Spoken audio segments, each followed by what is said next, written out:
श्रोताओं नमस्कार। क्षेत्रीय समाचार एकांश के इस विशेष कार्यक्रम में मैं आपके साथ व्याख्या चंदोला। श्रोताओं, प्रधानमंत्री नरेंद्र मोदी 2 दिवसीय दौरे पर कल प्रदेश पहुंचे। प्रदेश पहुंचकर प्रधानमंत्री ने 3400 करोड़ के कनेक्टिविटी प्रोजेक्ट्स की सौगातें दी।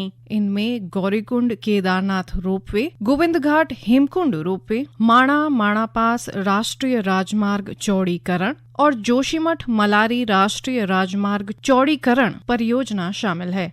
सुबह जॉली ग्रांट से प्रधानमंत्री सीधे हवाई मार्ग से केदारनाथ पहुंचे। लगभग 11:30 बजे केदारनाथ धाम पहुंचकर प्रधानमंत्री ने भगवान केदार का रुद्राभिषेक कर करीब आधा घंटा पूजा अर्चना की। पूजा अर्चना के बाद प्रधानमंत्री ने केदारनाथ धाम में चल रहे विकास कार्यों की समीक्षा की और केदारनाथ रोपवे परियोजना की आधारशिला रखी। केदारनाथ दर्शन के बाद प्रधानमंत्री बद्रीनाथ पहुंचे और बद्री विशाल के दर्शन किए। बद्रीनाथ में पूजा अर्चना के बाद प्रधानमंत्री ने मंदाकिनी और सरस्वती आस्था पथ के विकास कार्यों और रिवर फ्रंट और साकेत चौक के विकास कार्यों की समीक्षा की। केदारनाथ और बद्रीनाथ धाम के दर्शन के बाद प्रधानमंत्री ने चमोली जिले के माणा गांव में जनसभा को संबोधित किया। यहाँ प्रधानमंत्री ने लगभग 1000 करोड़ रुपए की लागत से सड़क चौड़ीकरण परियोजनाओं का शिलान्यास किया। जनसभा को संबोधित करते हुए प्रधानमंत्री ने कहा कि माणा गांव भारत के अंतिम गांव के रूप में जाना जाता है, लेकिन उनके लिए सीमा पर बसा हर गांव देश का पहला गांव है। उन्होंने कहा कि पहाड़ पर रेल, रोड और रोपवे बहुत जरूरी है क्योंकि ये रोजगार लेकर आते हैं। प्रधानमंत्री ने कहा कि पहाड़ों में सड़क बनने से पर्यटकों को यहाँ पहुँचने में आसानी होगी। श्रोताओं, आइए अब सुनते हैं प्रधानमंत्री के संबोधन के कुछ अंश। जय बद्री विशाल।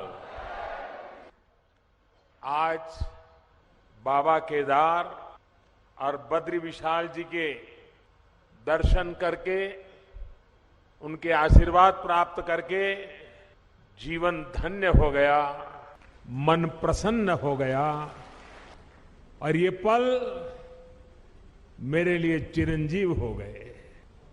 बाबा के सानिध्य में, बाबा के आदेश से, बाबा की कृपा से पिछली बार जब आया था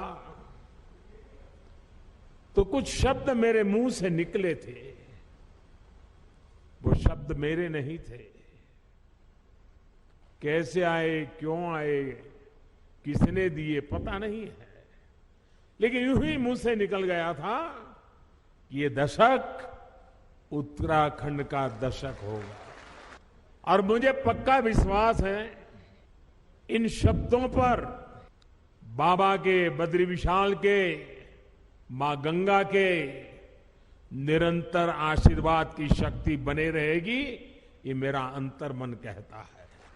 ये मेरा सौभाग्य है आज मैं आपके बीच इन नई परियोजनाओं के साथ फिर उसी संकल्प को दोहराने आया हूं। माणा गांव भारत के अंतिम गांव के रूप में जाना जाता है, लेकिन जैसे हमारे मुख्यमंत्री जी ने इच्छा प्रकट की, अब तो मेरे लिए भी सीमा पर बसा हर गांव देश का पहला गांव ही है। सीमा पर बसे आप जैसे सभी मेरे साथी देश के सशक्त प्रहरी है। साथियों, 21वीं सदी के विकसित भारत के निर्माण के 2 प्रमुख स्तंभ है। पहला, अपनी विरासत पर गर्व और दूसरा, विकास के लिए हर संभव प्रयास। आज उत्तराखंड इन दोनों ही स्तंभों को मजबूत कर रहा है और अब आपके बीच आकर मुझे 2 रोपवे प्रोजेक्ट के शिलान्यास का सौभाग्य मिला है। इससे केदारनाथ जी और गुरुद्वारा हेमकुंड साहब के दर्शन करना और आसान हो जाएगा।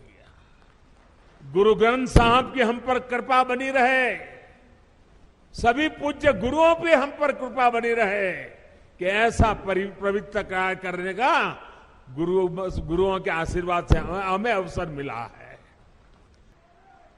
साथियों, आस्था और आध्यात्म के स्थलों के इस पुनर्निर्माण का एक और पक्ष है जिसकी उतनी चर्चा नहीं हो पाती है। ये पक्ष है पहाड़ के लोगों की ईज ऑफ लिविंग का, पहाड़ के युवाओं को रोजगार का। जब पहाड़ पर रेल, रोड और रोप पे पहुंचते हैं तो अपने साथ रोजगार लेकर के आते हैं। जब पहाड़ पर रेल और रोड और रोप पे पहुंचते हैं तो ये पहाड़ का जीवन भी जानदार, शानदार और अधिक आसान बना देते हैं। ये सुविधाएं पहाड़ पर टूरिज्म भी बढ़ाती हैं, ट्रांसपोर्टेशन भी आसान करती है।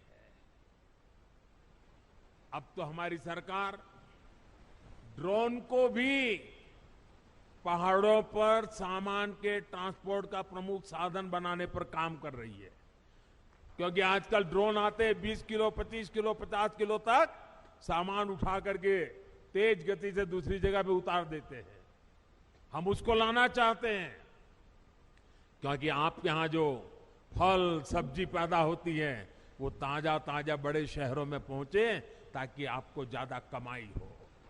मेरे प्यारे भाइयों बहनों, पहाड़ के लोगों की पहली पहचान यही होती है कि वो बहुत मेहनती होते हैं। उन्हें उनके साहस, उनकी जुझारू प्रवृत्ति के लिए जाना जाता है। वो प्रकृति के प्रति शिकायत नहीं करते हैं, संकटों के बीच जीना सीख लेते हैं जी। लेकिन साहब, पहले की सरकारों के समय पहाड़ों के लोगों के सामर्थ्य को उनके खिलाफ ही इस्तेमाल किया गया।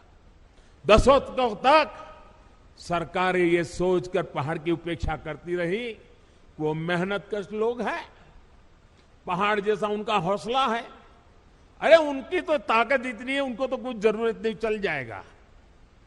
ये उनकी ताकत के साथ अन्याय था। उनकी ताकत है इसका मतलब ये तो नहीं है कि उनको ऐसे ही रहने दिया जाए, उनको भी तो सुविधा चाहिए। मुश्किल हालतों में पहाड़ के लोगों को मदद मिलनी चाहिए। जब सुविधाएं पहुंचाने की बात हो, जब सरकारी योजनाओं का लाभ पहुंचाने की बात हो, तो पहाड़ के लोगों का नंबर सबसे बाद में आता था। इस सोच के साथ देश कैसे आगे बढ़ता? पहाड़ के लोगों के साथ हो रहे इस अन्याय को मुझे समाप्त करना ही था। इसलिए पहले जिस इलाकों को देश की सीमाओं का अंत मानकर नजरअंदाज किया जाता था, हमने वहां से समृद्धि का आरंभ मानकर काम शुरू किया है। पहले देश का आखिरी गांव जानकर जिसकी उपेक्षा की जाती थी, हमने वहां के लोगों को अपेक्षाओं पर फोकस पर करके काम करना शुरू किया है। पहले देश के विकास में जिनका योगदान को महत्व नहीं दिया गया, हमने उन्हीं को साथ लेकर प्रगति के महान लक्ष्यों की ओर बढ़ने का संकल्प किया है। हमने पहाड़ की उन चुनौतियों का हल निकालने की कोशिश की है जिससे जूझने में वहां के लोगों की बड़ी ऊर्जा व्यर्थ हो जाए, वो हमें मंजूर नहीं है। मैं उत्तराखंड को फिर विश्वास दिलाता हूं कि आपकी आशा व आकांक्षाओं को पूरा करने के लिए हमारी मेहनत कभी कम नहीं होगी। आज सचमुच मेरा जीवन धन्य हो गया है। मैं दीपावली की आप सभी को अग्रिम शुभकामनाएं देता हूं और मैं आपके उत्तम स्वास्थ्य के लिए, आपके बच्चों की उत्तम प्रगति के लिए बद्री विशाल के चरणों में प्रार्थना करते हुए मेरी वाणी को विराम देता हूं। भारत माता की, भारत माता की, भारत माता की। श्रोताओं, आज के कार्यक्रम में इतना ही। नमस्कार।